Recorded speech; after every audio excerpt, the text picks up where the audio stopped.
Hello, everyone. Welcome to a little solo coffee chat. Today, I'm going to be talking about how I am building 5 pounds of muscle after having a baby. I want to talk a little bit about my journey to get to this point, and then we'll talk about my plan.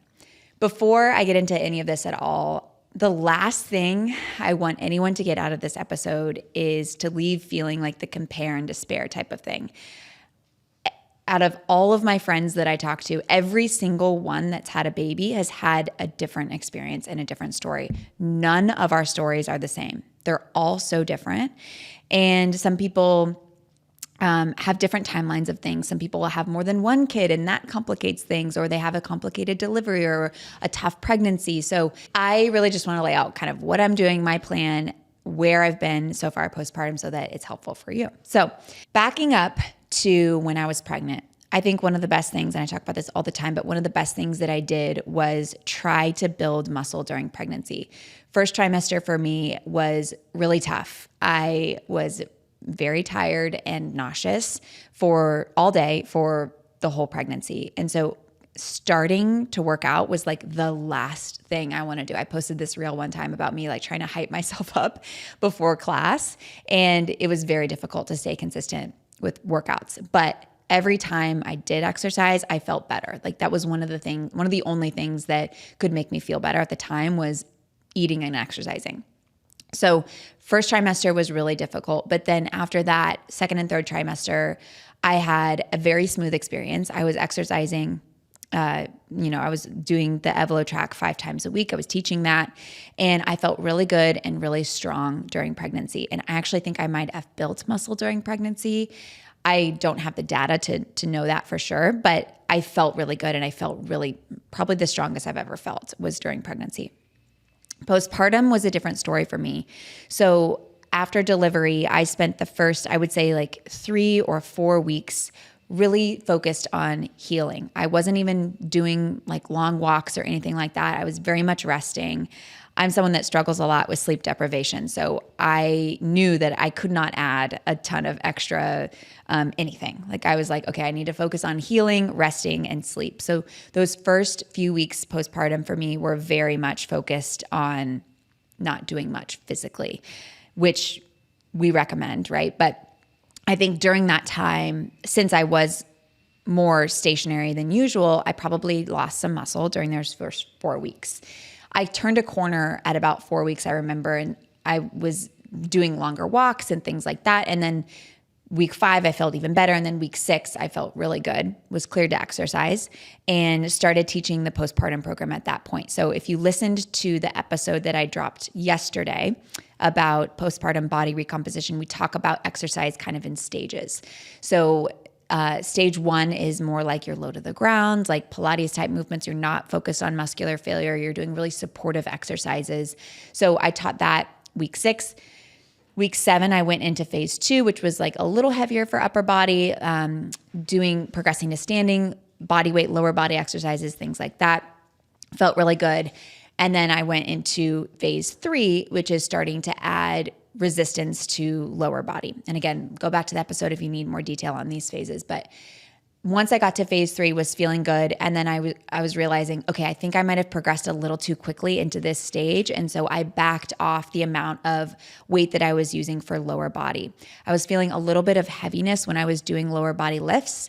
And so I started using mainly body weight and I just realized I got to pull back a little bit and progress this a little bit slower, which I think is very, very common postpartum. You feel good. And then all of a sudden you're oh, wait, I'm starting to get a symptom like pain or leaking or heaviness or things like that. And so you're okay, I just need to pull back a little bit. I think the way I approached it, I was really proud of myself because I realized I caught it quickly, and I realized, okay, I need to pull back, and I need to do a little bit less during this time, because I think our bodies are incredible healers, but we have to listen to the signs. And if we're just trying to push through and shove ourselves through because we're oh, I'm in stage 3, I got to get to stage 4, we're not going to serve ourselves in the long term. So giving yourself the freedom to kind of toggle back and forth between those two stages, I think is really important. And if you're almost expecting it, if you're like, okay, I'm expecting to toggle around in these phases, then it's like, it's less defeating if and when it does happen. And for some people, it doesn't happen and the progression is very linear, but I would say for most, it's not linear.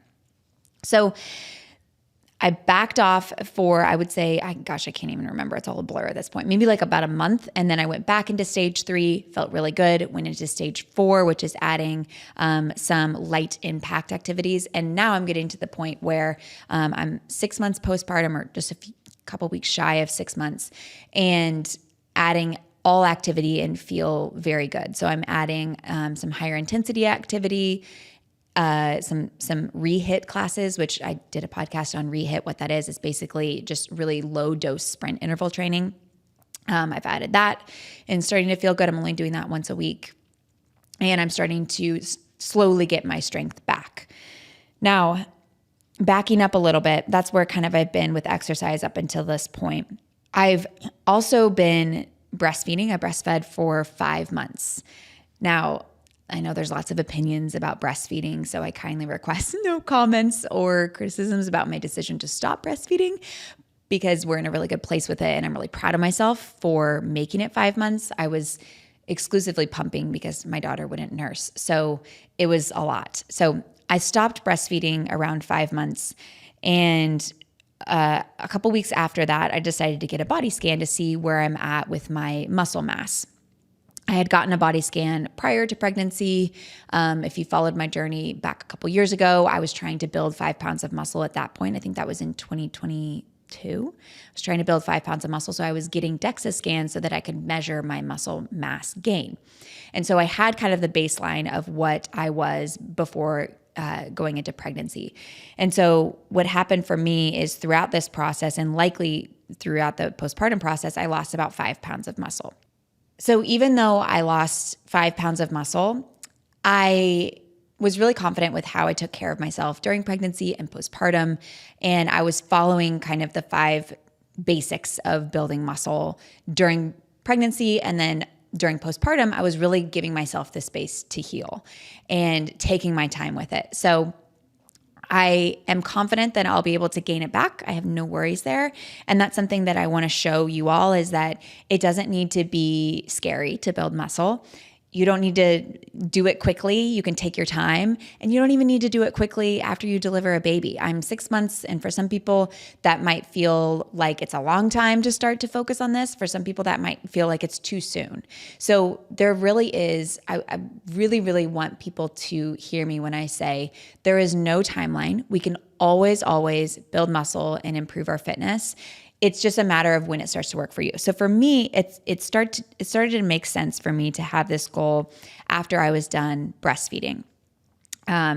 So breastfeeding for me, I felt when I was finished, when I finally decided to stop breastfeeding, I did feel a shift in how my body was recovering. I felt like I could recover better when I didn't have those hormonal fluctuations while I was breastfeeding.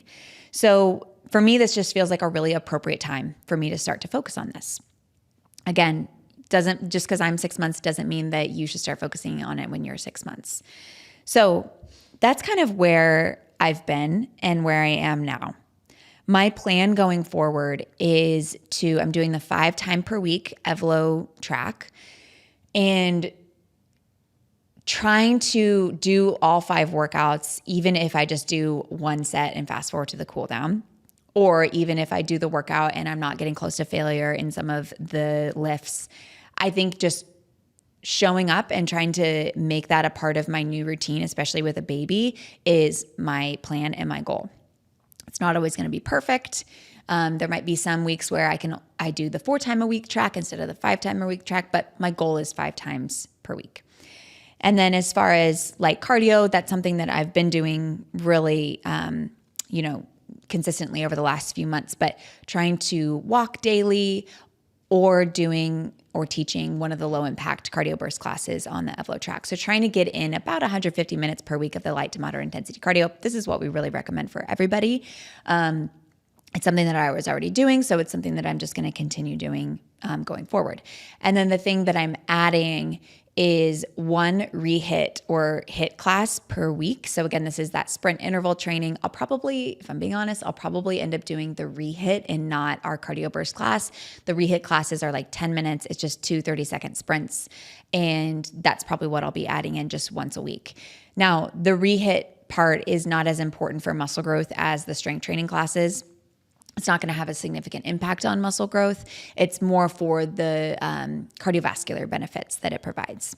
So that's my plan going forward as far as exercise goes, having really a gentle consistency, a B+ and out the door mindset around fitness. And then I'll be taking 2 recovery days each week where I just walk or do some easy light intensity cardio, really focused on recovery.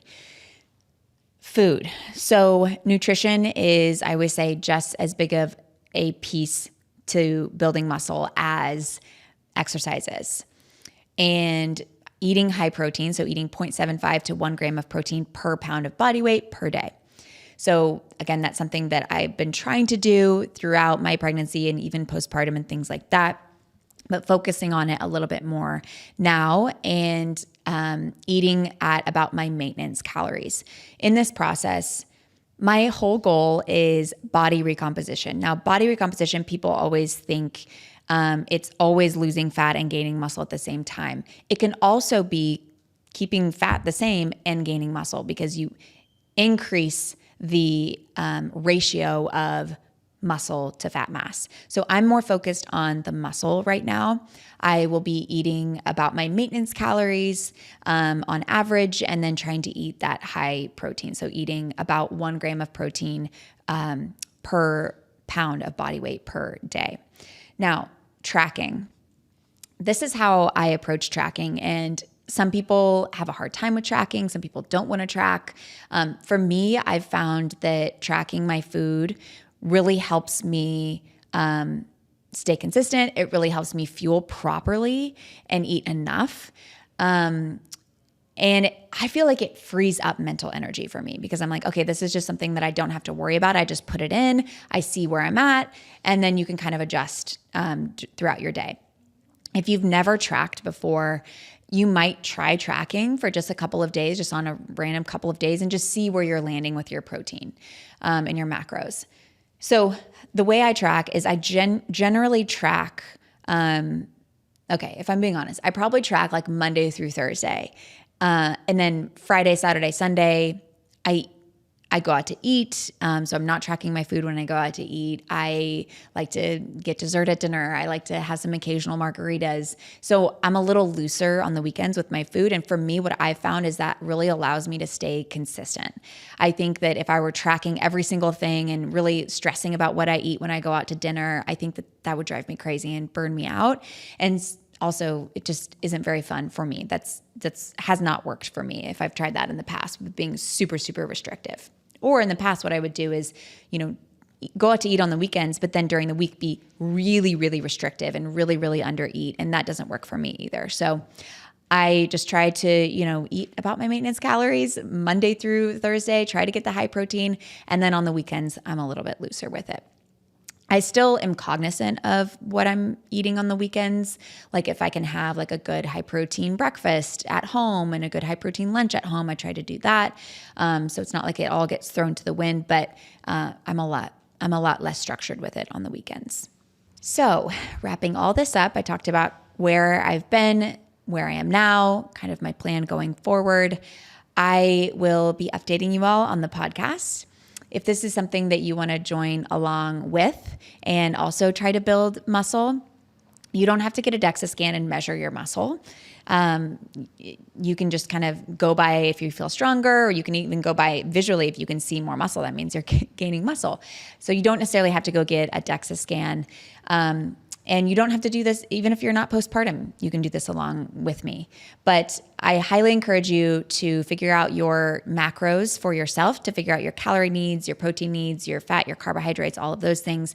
In the Evlo membership, there's a body recomposition guide written by a registered dietitian if you want to check that out. One thing I will say is that if that gives you a calorie number that you're like, that is a really low calorie number and doesn't feel like it's something I can sustain, highly recommend seeing a registered dietitian who can really work with you, because what I've found through this process is that number is a ballpark, very much a ballpark. And you might feel like you can eat a lot more than that number. You might feel like you need to be a little less than that number. So it takes some trial and error, and figuring out your total daily energy expenditure is a complex process. Our metabolisms are complex. And so it really is not a very cut and dry process. So that number can just be a starting point. For me, I am starting with my maintenance calories, and then I might go up a little bit, or I don't think I'm going to go down from my maintenance calories, but I might go up a little bit depending on how I'm doing over the next month or so. So I will keep you all updated on how things are going and what I'm learning along the way. Again, I've done this in the past. In 2022, I built 8 pounds of muscle. So I kind of have a path for what works for me, but we'll see how things change with having a baby and being postpartum. Hope this was helpful. We will see you all next week. Bye.